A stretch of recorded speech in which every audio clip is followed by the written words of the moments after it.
Hey everyone, Kevin Plowy here from Yahoo Entertainment. I am thrilled to be here in New York today hosting a Build Series chat with the cast of Marvel's Luke Cage. In just a minute, we are going to geek out with stars Mike Colter, Alfre Woodard, Mustafa Shakir, and Theo Rossi. First though, here's a sneak peek at season 2 of Luke Cage, premiering on Netflix this Friday, June 22nd. You don't need to be bulletproof to be a superhero. Black women have always had superpowers, turning pain into progress. Harlem doesn't need a hero. It needs a queen. Ready or not, here I come. I want to bring miracles to Harlem. All of this could be yours. I can be the mother you always wanted me to be. Ready or not, here I come. Guns. That's where our money really comes from. It's time to let the ghosts of the past die. Mariah almost burned. I want to smell of flesh. Yo, I play my enemies like a game of chess, yes. Everything that belongs to Mariah I hex you, voodoo. should be mine. Bushmaster will scorch Harlem to get to her. You can't hide. Harlem can only handle one devil at a time. I'm done playing by the rules. I am who I am. I know you. You can't be trusted. Ready or not, here I come. You can't hide. Luke Cage is doing our dirty work for us. Find you and take it slowly. My dark chocolate Boy Scout. Of course you're going to save me. Ready or not, You leave me out there. ready or not, She won't stop. ready or not, here I come. You want me out there. Ready or not. Because without me, God help Harlem. God help us all. Here I come. All right. Yes. The cast of Luke Cage is in the build. How you guys doing today? Great, thank Yes, you. give it up, please. For having us. Please, please. We are so excited for season 2 this Friday, premiering on Netflix. Season 1, I think you could say unabashed success. Fans, especially Marvel fans, really embraced it. Fans latched onto it, got great reviews. Why don't you guys start by teasing what we can expect in season 2, where it's going to stay true to what we saw in season 1, and where it's going to build off of that. I think season 1 was a great start. I think we had a lot of things going for us. We learned a lot of things. We learned a lot of things about the theme of the show. We had to set the characters up. I think in the first season, my character in particular was he was involved. He wasn't as involved in his own life and the storyline as he will be in the second season because he was a reluctant hero. Second season, we hit the ground running. A lot of the characters that you saw in the first season have much more fleshed out arcs. The arcs are much more specific. I think everybody shines. There's so much going on. I can't wait for you guys to see second season because I think collectively we feel like the season is stronger. And I've said that for months now. And I said it kind of hesitantly before, but as we've gotten closer to the launch, I feel like I'm very confident about what we've done for the second season, from the beginning to the very end, and at the end, I think we've set ourselves up for a great third run. So you're gonna Godfather 2 this, is what you're saying? Well, look, I do Better than think. part Listen, one, and there's right? a nod to the Godfather 2 in there. If you, I know. If you guys find, yeah. Exactly. So we definitely feel like this is a great sequel, great installation, a second installment. Yeah, and of course, one major difference heading into season 2 versus the start of season 1 is that Luke it's now public knowledge that he has these powers. He's got a fan base within the show, not just outside it. How does that change the dynamic of the storytelling in season 2? I don't know how it changes the dynamic of the storytelling, but it changes how we shoot on the streets of Harlem and Brooklyn and the Bronx, because anytime we're outside shooting, which we are, if we're not in the club or in the precinct, we're on the streets in New York. And you have to calm people down, because if they're flying by, they start pumping their music, yelling, "Luke, it's Luke!" And so, life imitates life. Well, yeah, we've got to talk about the presence of of New York City, specifically Harlem, in this show. Marvel has a long history with New York City. It was founded right here in New York. All kinds of Marvel greats call New York home. Stan Lee, of course, a couple of the creators, Archie Goodwin and John Romita, from New York, of Luke Cage. But even going back to the origins of some of the most iconic characters, Captain America's from Brooklyn, Spider-Man's from Queens, Luke Cage is now representing Harlem. Talk about how important Harlem is to this show. It's wonderful. I mean, I lived in Harlem myself for several years, and I don't live there now for obvious reasons. But Harlem is a character as much as anyone. I mean, I'm saying because you'll get mobbed.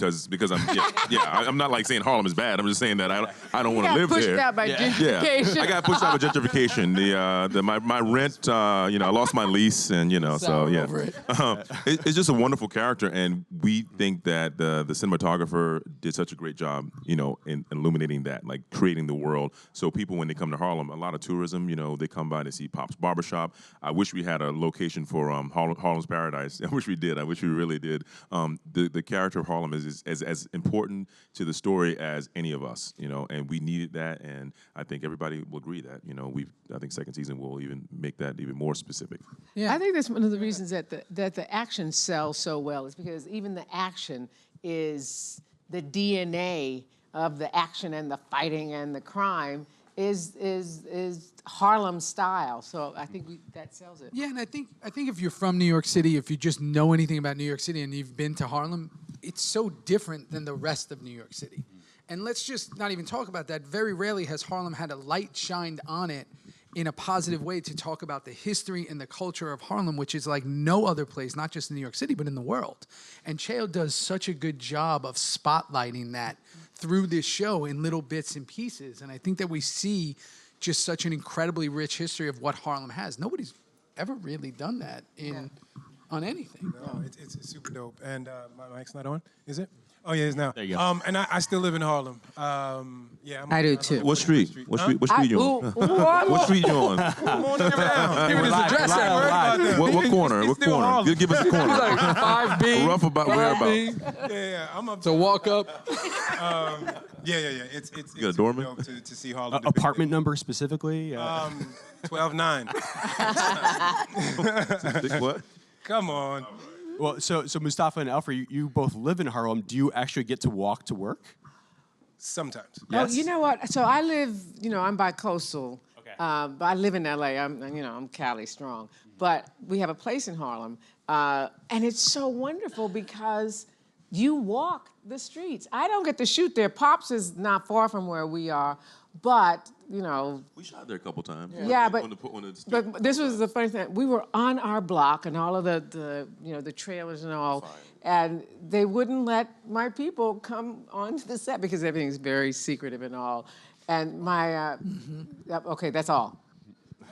I just realized I was That's all you throwing can somebody say. under the bus. Yeah. But yeah, so whenever we're up there, it's very doable. They would go crazy if you were there, but we eat, party, pray up there. It's amazing. I moved to Los Angeles from New York about 4 years ago, and that's the thing I miss most about the city is just walking around, just walking places. Yes. highly to overrated. Venice. Highly overrated. No, dearly. Like yesterday, 2 days ago, like 10 blocks. That's Oh yeah, it was a little hot. It was a little hot. It was a little gross. It was a little gross. Mike, did you stay in Luke Cage shape in between seasons, or did you let yourself go a little? I do the best I can. I mean, this is like, it's been 3+ years now, so I try to eat somewhat. I try to do the best I can with a diet, because if you can do that, then you're still within striking distance of where you should be, and then I try to work out a little harder. But I mean, with the traveling, the schedule, family life, bi-coastal, other projects, it's very difficult to stay on a regimen. So at best, I probably get in the gym twice a week, and if I'd say minimum twice a week, and if at best maybe 3. But even then, I'm not really doing as much as I'd like, because it's hard to get rest, to really just to get time to restore and replenish. So it's tough, it's tough. Luke doesn't necessarily have a specific fighting style. He's just pure brute force. But one of the things that I think is most impressive about the show is that no two fighting scenes ever feel the same. How do you guys find That's find Matt that Mullins. variance? That's Matt Mullins right there. You know, Matt Mullins Sideswipe. Sideswipe. Yeah. Matt Mullins. He was our choreographer, and you know, he came from Defenders. You know, and he just came in with a completely different storyline. Like for the Defenders, I wasn't certain that what he was going to do for Luke Cage was going to be right. I didn't know, and I was honest about it. I said I don't know what he's going to do for the Defender. I mean, for Luke Cage. But what he was able to do with Mustafa's fighting style and just his and our doubles. I mean, I'll give props to Guy Fernandez and I don't know Khalif. He had the double was Khalif and Brandon. Anyway, those guys really helped a lot because a lot of times we have to do our own stunts, but then they have to do another take of it. So between the two, they mix and cut and match and stuff. But a lot of times it's a lot of us. I mean, luckily we're pretty not blowing our own horn, but we're reasonably athletic. There's a lot. Sometimes actors can't do anything, so we try to do as much as we can. And then Matt Mullins was. But I'm just saying, Matt Mullins was great. Though Matt Mullins deserves all the props for the fighting style. Alfre. Oh, as a matter of fact, they do their own stunts. And Alvin. Because I scream like, they're coming at me and stuff, and they really do their own stunts. When you kick that door open, I wasn't supposed to scream like a little boy, but I did. Every time. Every time. Yeah. You did carry a gun, like that big gun? Yeah, I carried a big gun. That was your stunt? That was a stunt. Yeah, She was exhausted. She was You know what? We in like public 3 in the don't. morning. I'm not going to go into that. Don't worry, in the back they're gonna go at it in the back. I can see. This is I can set up, see. right? Yeah, this feels a little bit like life imitating art. I'm not gonna lie, given the dynamic between your characters. Alfre, you are a legend. I should have said that at the top of the show, but I wanted to say that now. I don't think we've ever seen you play a character quite like Mariah. Tell us about what it's been like for you to dig into this character. I love classical theater. I love the Greeks, and probably Mariah, not since working on Clytemnestra have you seen a woman, or have I had a woman who gave in to her self-desire, or satisfying herself more. And it's so wonderful to do because women don't get to do it in real life. We're always told to be, from the time you're a little girl, be nice, don't be dirty, But then, the guys just, pee outdoors, climb the walls, whatever. The little boys, you don't do it. And so to just feel like I am a free male, operating that way it was great to find that out, but to still keep her womanness. It's like, what can these men gangsters, what can I do that they can't do? Yeah, I can't do a flying kick, but Misty can, Simone can, but then it's finding the other strength, the same way you find the other strength that you have as a female, powerful person, it's finding the strength that you have as a woman, as a woman to go to a place where you don't care. You don't care about the collateral damage. And there is a romance bubbling up that started in season 1, carries over into season 2 between Alfre and Theo, your characters. Tell us how you approached this.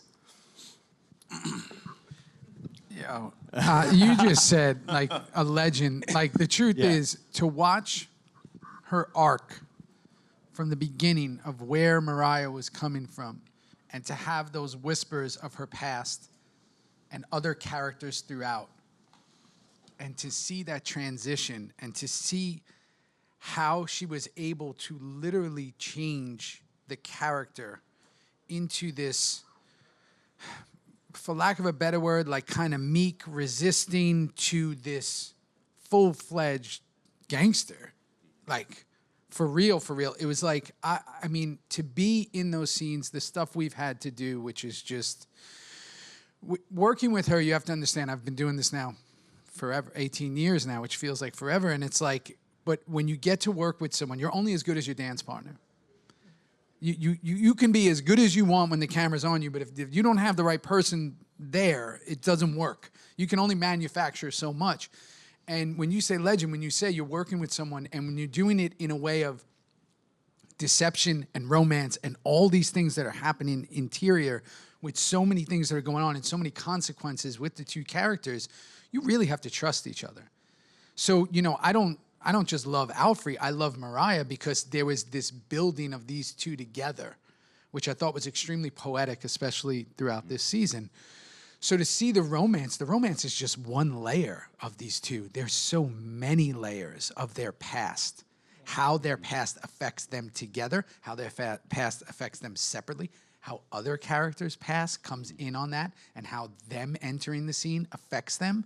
So it's incredibly complex, yet at the same time, there's so many scenes that are so incredibly simple of just two people speaking and how they feel.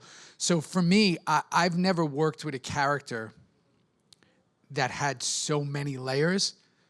And then to get this season, which Mike said in the beginning, to really flesh out these characters and see all their layers and all their past, they don't do that with villains on shows.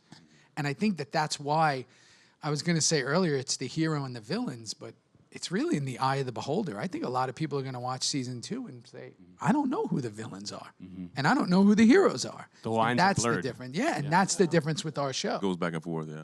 Yeah. Well, Theo, I got to ask you this: can you still wear sunglasses in public? Or has No, the show I didn't wear just- them today. I can't. I don't show wear. just killed no, it for you. it's- You gotta find a different brand. You can't wear Ray-Bans. No, I can't wear anything. I was literally. It's so weird that you say that because somebody said you bring in your sunglasses. I said no, those are done. I can't wear sunglasses. done. I'm gonna have bad eyes in like 2 years. I can't wear sunglasses. Mike can't live in Harlem, and you I can't wear sunglasses. It's not over, wear guys. hoodies. They see. They go, oh yeah, your shades, and you're Yes, wearing shades. yes. That's kind of. We got to talk some Bushmaster. Luke Cage meets his match in season 2. This is a crazy villain that you play, Mustafa. Tell us about him and specifically his powers, because these are a different type of powers than we've seen portrayed in the Marvel universe before.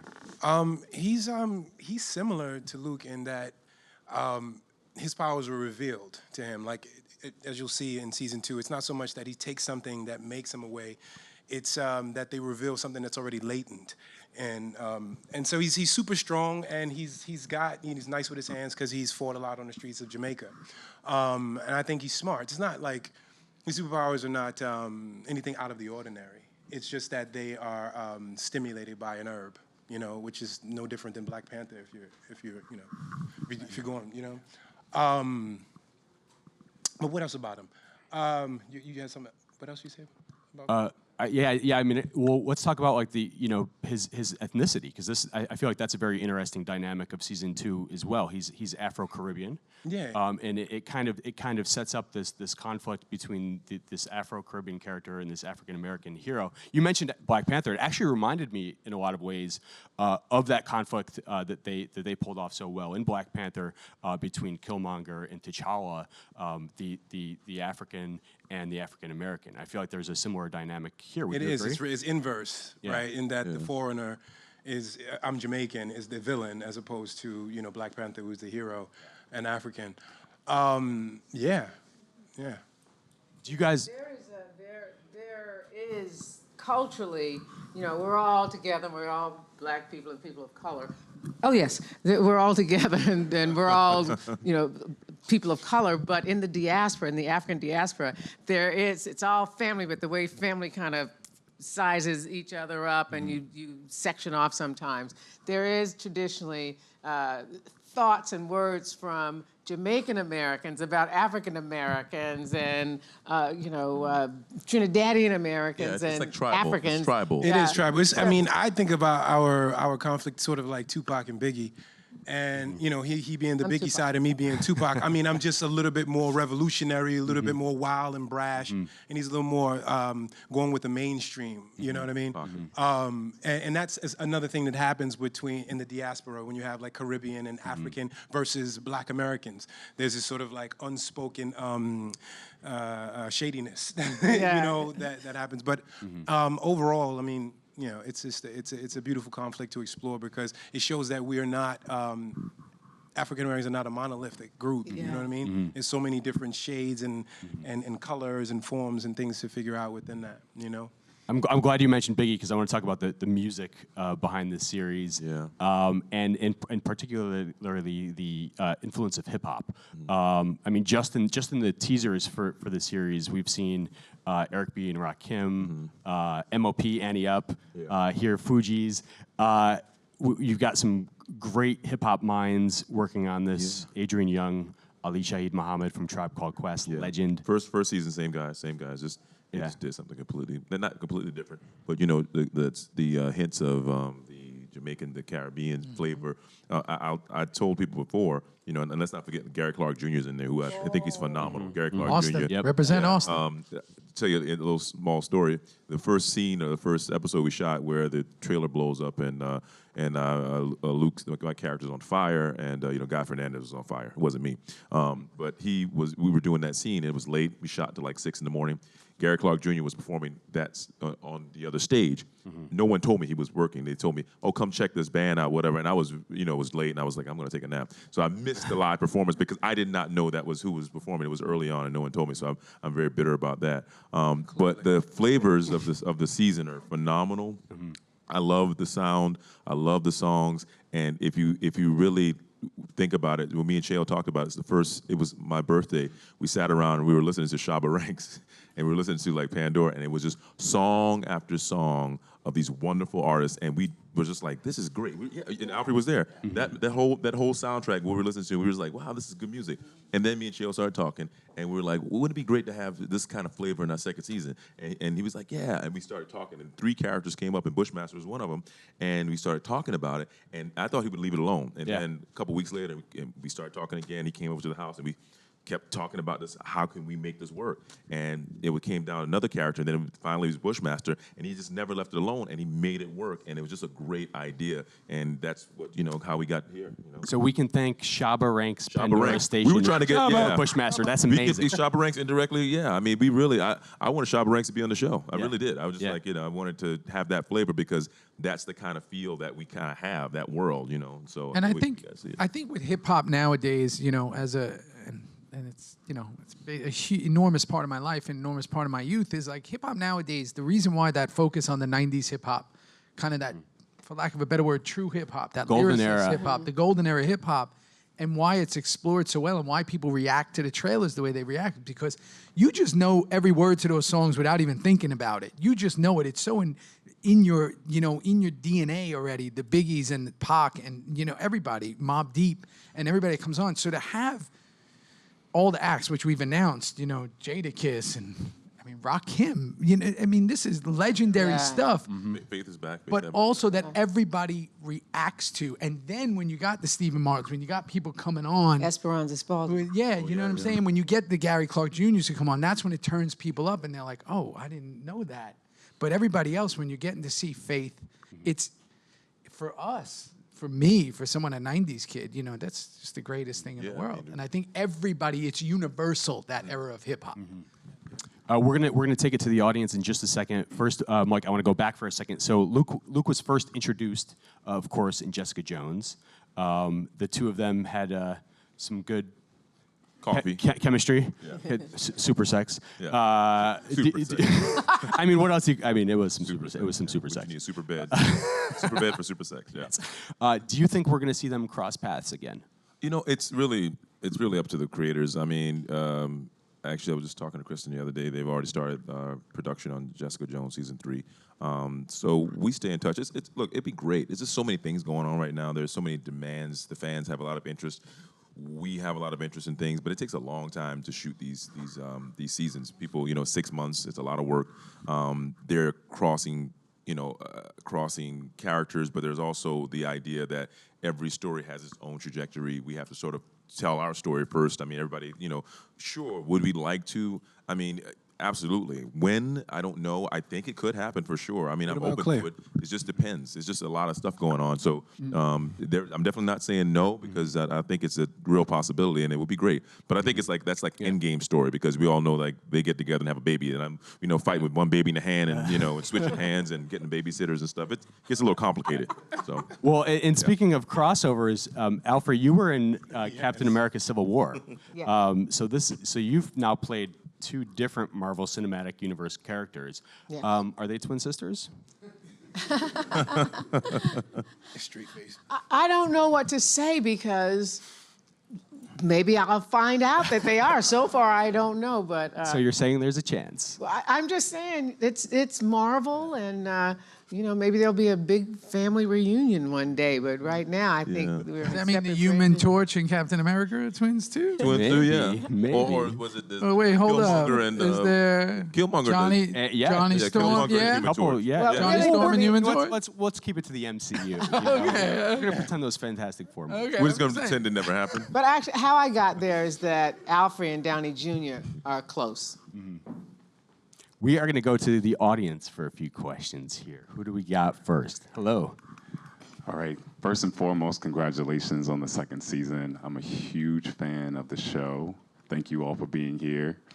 My question is for Alfre. I'm a huge fan of yours, and I just appreciate the energy and the tremendous spirit that you bring to every character that you play. So my question for you is, thinking about your journey, thinking about the lessons you've learned, how you've grown, what advice would you give to someone just starting off? Maybe they're getting ready for their first audition, just making that decision to pursue an acting career. What advice would you give that person? I guess the first thing I would do is to make sure you're trained and stay in training. In a class, you can find out where the good people are and train, because you want to turn your talent into a skill, because you can always depend on a skill at 3 o'clock in the morning. So I would do that. And also when you go on an audition, you're not going to get something from somebody. You're not coming trying to, hat in hand trying to get something. You're coming to show somebody something that might help them, that give them something they can use. So you're always in possession of your own power. And if they decide for you, that's what they wanted. But if they don't, that has nothing to do with you. And nobody can get your good, and you can't get somebody else's good. So if it's not your role, you shouldn't be in it.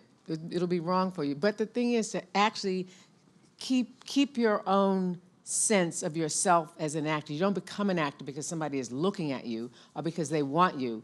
You are a storyteller, and you'll find ways to do that. That's great. OG. About to go do a scene. Yes, right in front. Sorry. Hi, how you doing? Question to Mike and the rest of the cast as well. I think Shay, the showrunner, and you and the cast have done an amazing job in creating a Black inclusive series. We try. Yeah, it's Some people amazing. still think we're not inclusive, but we're trying. We're trying.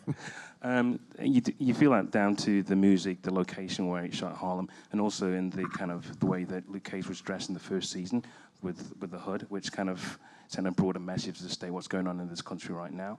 So the question I have, did you get a chance to promote the show outside of the States? And if you did, how did the audience resonate with the show, and was it similar to the Black audiences in the US? Well, okay, this season is different than last season. The first season, it was our first season, we hadn't launched in certain territories, and I remember last season going to Japan and Korea. We did London, going to, I forgot the other territories, but we travel well. I'll say that. I know Black Panther did very well abroad, but we had already broached those territories, so there was significant reason to believe that those countries were receptive to our culture and what we had to offer, because it's different. It's those countries are nationalistic, and that's not a bad term. It's just that they have their own art, they have their own way of doing things, and culturally, it wasn't something that they had ever seen before. So when I went over there, they're also of a very different culture. The way they're reserved, the way they communicate and express themselves. I call it poker face. You don't know what they're thinking. You don't know whether they're going to like what you're doing. You don't know whether it's just the way it is. But numerically speaking, I have good reason to know that we had done very well over there. And so we didn't go to those territories again because we'd already been there. I think we're in 190, you said, countries now.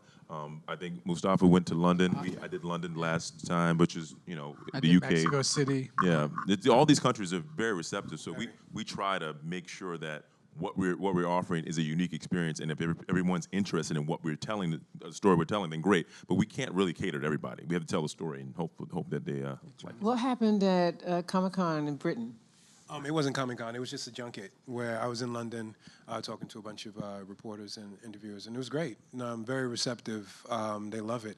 I think, I watch Kung Fu flicks, and I'm not like, oh, this doesn't represent me. You know what I'm saying? Like, so it makes sense that it translates, other places. But yeah. Me and Moo gonna try and go to the Philippines. We're hoping. I'm hoping. Oh, yeah. We're hoping. I'm definitely going. Oh, what do you mean? But you know what?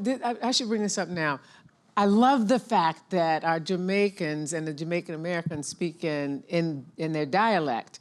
And it's so beautiful to hear on screen. And you tune your ear, It's like everybody else, people will say, oh, I can't. Well, what are they saying? But the thing is, when we're watching British films, we know the different levels, the different dimensions of the different British dialects. East London, You got to tune it up when it's a Scottish brogue, So it's wonderful. And another thing is that we're bringing the music of all of the people's languages to the screen.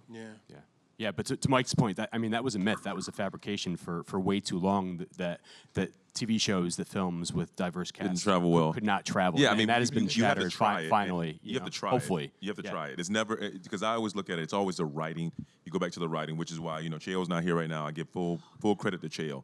Anything, he took it on the chin, any criticism that he got, which, he's different. I call him, he's like our version of Obama. He's just one of those people. He takes the heat. He comes out, he's always positive, he feels confidence about himself, he doesn't break under pressure, and he comes back and he delivers. And it's a very hard situation to be in because there's so many cooks in the kitchen.